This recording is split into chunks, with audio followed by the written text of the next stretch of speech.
Philippine literature is the literature associated with the Philippines and includes the legends of prehistory and the colonial legacy of the Philippines. The diversity and richness of Philippine literature evolved side by side with the country's history.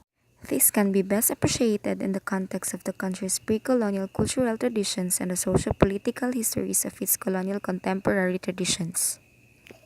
Pre-colonial inhabitants of our island showcase a rich past through their folk speeches, folk songs, folk narratives, and indigenous rituals and mimetic dances that declares our ties with our Southeast Asian neighbors.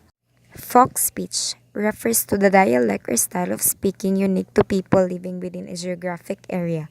They are the shortest form of folk literature. Folk speech includes proverbs, riddles, and short poems.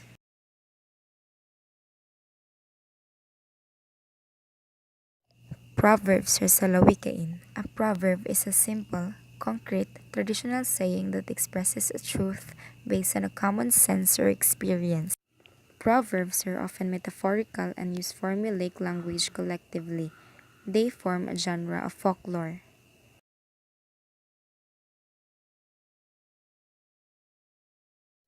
Riddles.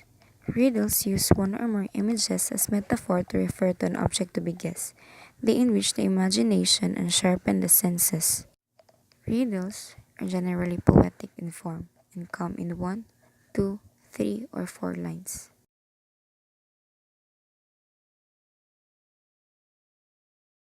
Folk songs. The song is one of the oldest and most prevalent forms of folklore. It reunites a poetic text with a melody. The poetic imagery determines the character and emotive quality of the melody.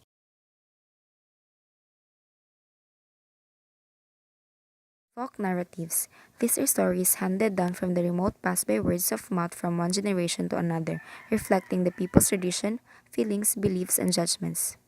Folk narratives include myth, legend, folk tale, and folk epic.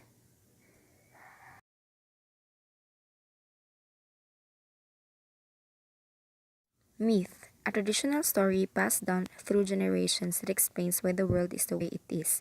Events usually result from the actions of supernatural being.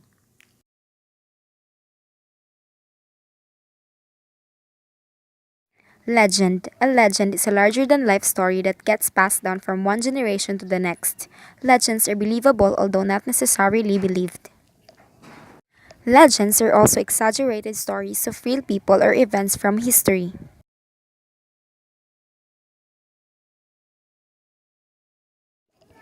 Folktale. Folktale were the oral traditions of adults. They were passed down from generation to generation by the word of mouth. They are stories about people's lives and imagination as they struggled with their fears and anxieties about the world around them.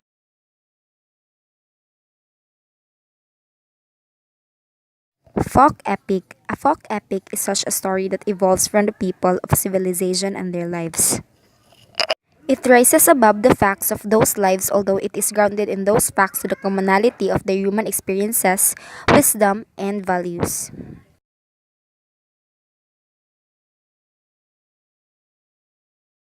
Indigenous rituals. A ritual is a sequence of activities involving gestures, words, and performed according to set sequence. Rituals may be prescribed by the traditions of a community, including a religious community. Calling the aid of land. During the pre-colonial, everyone worked on their land in order to produce crops, fruits, and grain to cover a large portion of their basic necessity.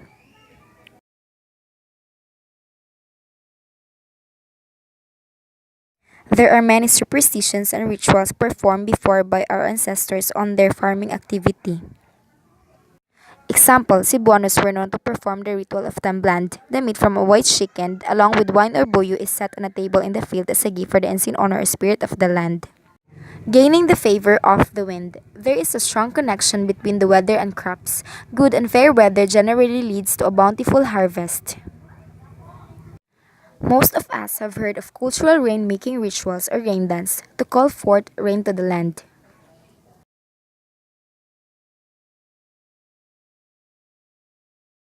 Example, Kanobiton is another ceremony which is meant for ceasing a dry spell or drought.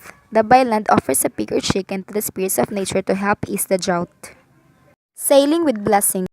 Next to agriculture, the most important activity of pre-colonial Filipino is fishing. This was necessary for community or tribes living near bodies of water. One may be surprised that boat making alone consisted of numerous rituals and superstitions that still exist today.